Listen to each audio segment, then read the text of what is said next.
Hello everyone and welcome back to another episode of the Subcontinent. The program aims to discuss the most significant issues in the subcontinent that affect the governments, communities, organizations and the region as a whole. And as usual, we will try to explore and explain its geopolitics, untangle the arguments from different perspectives and make the alternative voices heard.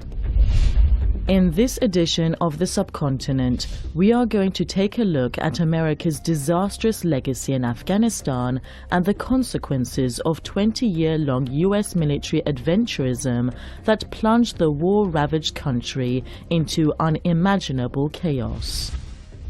And we shall discuss how the US longest war spawned terrorism, poverty, corruption, nepotism, warlordism and human rights abuses in Afghanistan.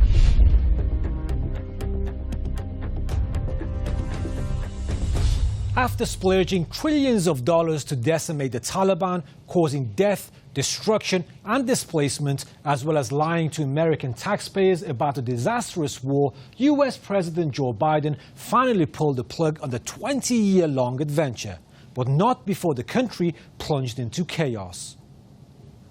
There are several things that were wrong for the US-led allies in Afghanistan, from failed strategy, unrealistic goals, systematic lying, hegemonic ambitions, and failure to win the hearts and minds of people. Afghanistan has for a reason been the graveyard of empires. Americans invaded Afghanistan in 2001. Following the devastating events of 9/11 to annihilate the Taliban and Al-Qaeda.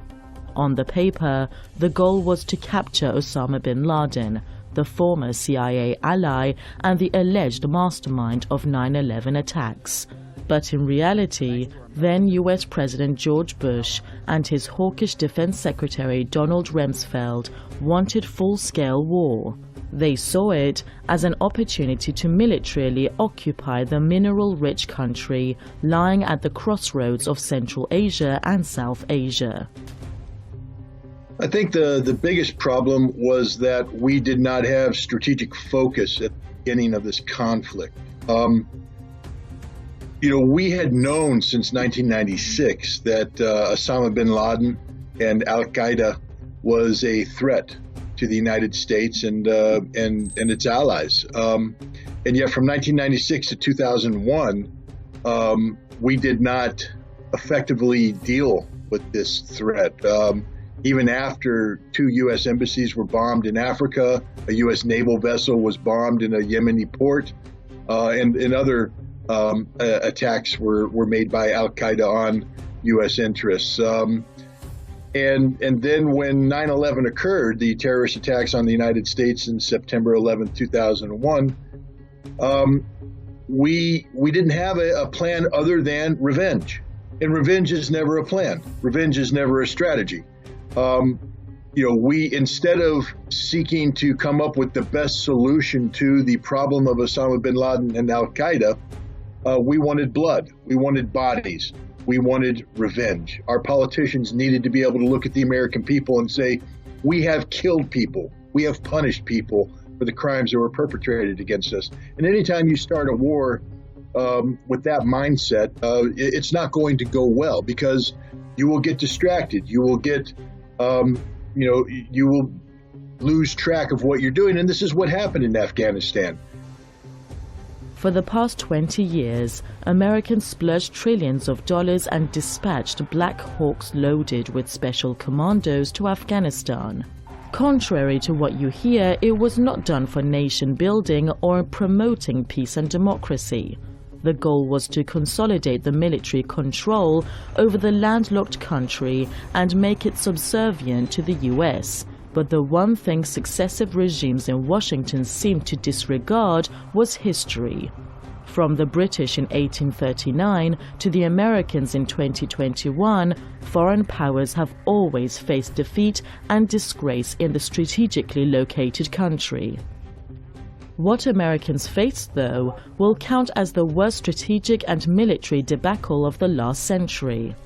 The way Taliban's much smaller ragtag army pummeled the world's most powerful military carries important lessons. It also bears testimony to America's inglorious legacy of humiliation, surrender and defeat in Afghanistan.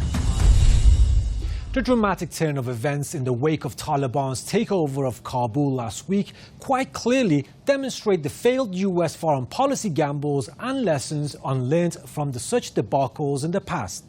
But the decline and fall in Afghanistan did not unfold just last week. Every year, for the past 2 decades, desperate and hopeless Afghans have been fleeing their troubled homeland amid rising violence, insecurity, poverty, lawlessness and corruption. Americans not only failed to keep their promise of building the institutions of governance in Afghanistan, but they also spawned corruption, patronized warlords, emboldened militant groups, and carried out horrendous war crimes. Neoconservative Americans and their NATO allies, who launched the war in Afghanistan and spent years defending it, are now busy playing blame games over last week's fiasco. NATO Secretary General Jens Stoltenberg blamed the Afghan government for Taliban's stunning takeover. Former UK Premier Tony Blair slammed Joe Biden for the imbecile pullout. Former US President Donald Trump fired salvos at both Biden and runaway Afghan President Ashraf Ghani. Biden's botched exit in Afghanistan is the most astonishing display of gross incompetence by a nation's leader. I've never been a big fan of Ghani. I always said he was a total crook. I've said it for years. Biden and his Secretary of State Antony Blinken, in turn, washed their hands off the mess. What they refuse to acknowledge is that the debacle has been the result of their own missteps in the war-ravaged country. 20 years down the line, 90% of people in Afghanistan live below poverty line. National economy remains heavily dependent on foreign aid. The country continues to produce third highest number of refugees. There are also around 4 million internally displaced people. Institutions of governance and rule of law lie in shambles. A sizable population is addicted to opium, and around 90% of its supply continues to flow from Afghanistan. Afghanistan remains one of the worst performing countries on the Quality of Life Index. And more importantly, no Afghan sleeps in peace at night. That is the legacy of America's 20-year war in Afghanistan. 20 years on, has the U.S. military occupation in Afghanistan brought peace and security? Has it stemmed the seamless exodus of Afghans? Have the incidents of violence and civilian casualties dropped? The answer is a resounding no. American presence all these years turned the country into a breeding ground for terrorism and organized crime, most of which was aided and abetted by Americans themselves. America will be remembered in Afghanistan for airstrikes, drone strikes, night raids, drug trafficking, corruption and regional instability.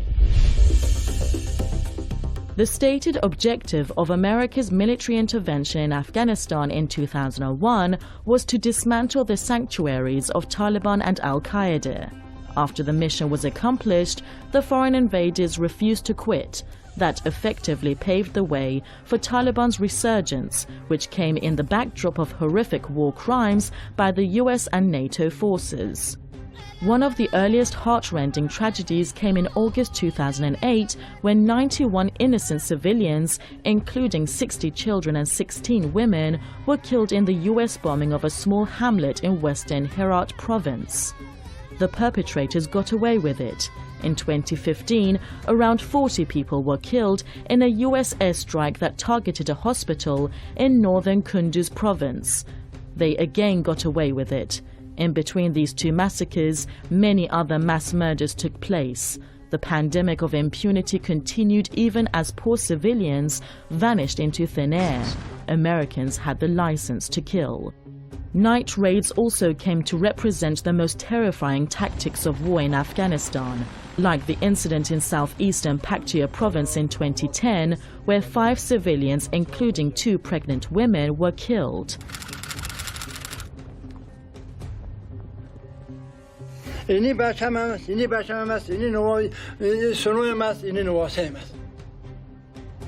چرا 60 ساله یک مرده یه دیگر مرده خب کنم یک شو قتل کردی یکی امی زن بیادرم یکی امی همشهره دختر ای هر دوش یکیش 4 ماه یکیش 5 ماه بیاده ندار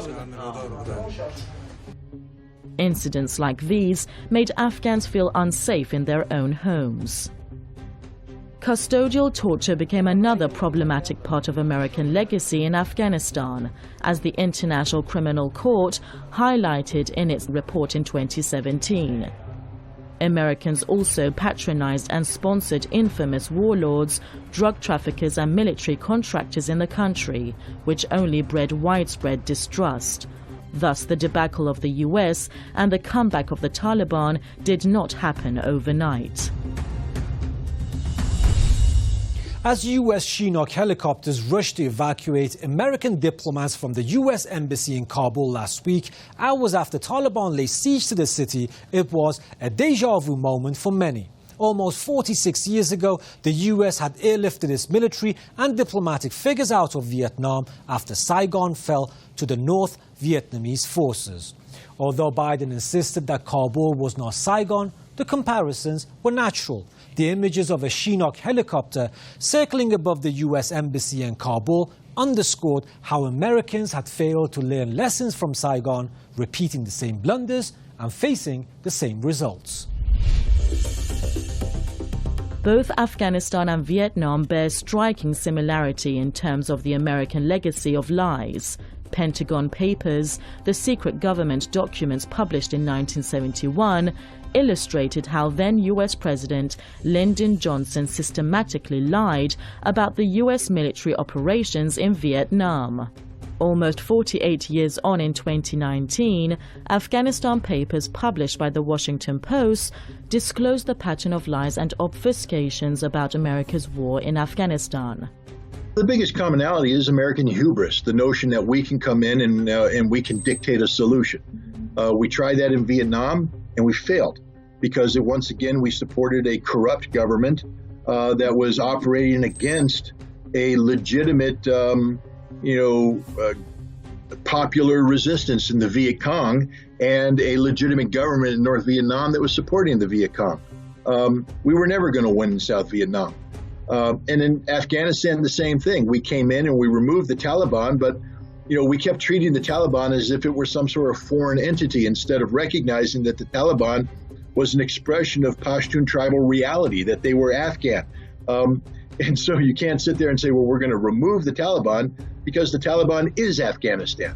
It's an Afghan reality.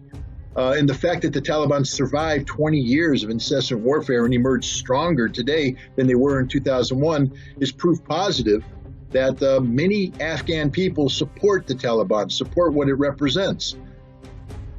According to Afghanistan Papers, statistics about massive losses suffered by Americans and their allies in Afghanistan were manipulated, and warnings about the Taliban's resurgence were suppressed by the Pentagon to paint a rosy picture of the war, which translated into the biggest military debacle.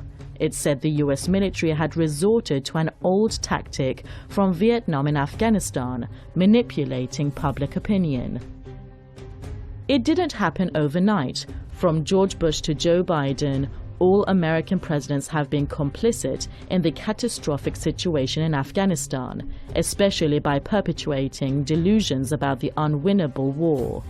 In 2015, a senior US military general in Afghanistan went on record saying the US forces were devoid of a fundamental understanding of Afghanistan, and they didn't have the foggiest notion of what they were undertaking. That happens when invaders lose the plot.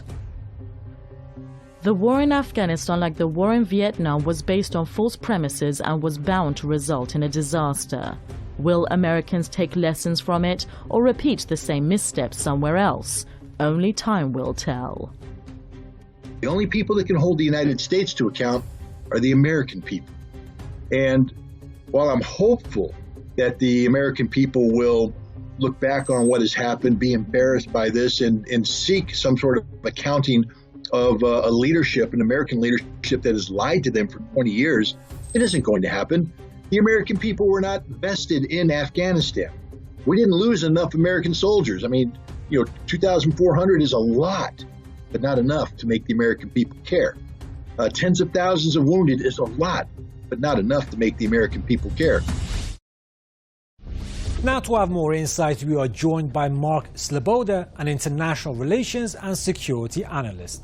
Before we begin, I would like to welcome Mr. Sloboda to the program. Now, sir, Afghanistan is perhaps the worst strategic, diplomatic and military debacle of the last century. So what went wrong for the U.S. in its longest war? Well, the primary problem that the U.S. faced is an incompatibility of its means with its mission once they got on the ground. If the United States had restricted themselves to simply a counterterrorism mission, to counter, defeat, strike the al-Qaeda network in Afghanistan, which was their original and primary rhetorical target, then they probably would have had a great deal of success. But instead, the George W. Bush administration envisioned their mission in Afghanistan as an invasion, a military occupation, and a reorganization of Afghani society and culture along American lines, which is to say, nation building. And where they failed is a nation building mission. They failed to win or to change the hearts and minds of the Afghan people to accept a U.S. light installed political system and society on them. And every single U.S. nation building mission in the last few decades has failed, and Afghanistan, the longest standing one with the most money invested, nonetheless failed more spectacularly even than its others. Sir, as we know, the Americans invaded Afghanistan in 2001 on the pretext of the so-called war on terror, but 20 years down the line, they have shamelessly retreated. Now, how do you see the U.S. legacy in the war-ravaged country? Well, the legacy of the United States in the country of Afghanistan will, of course, not be a good one. There have been lots of problems with the U.S. military occupation of Afghanistan, war crimes, U.S. soldiers hunting Afghan for trophies, torture, the like, which mar its most, immediate legacy.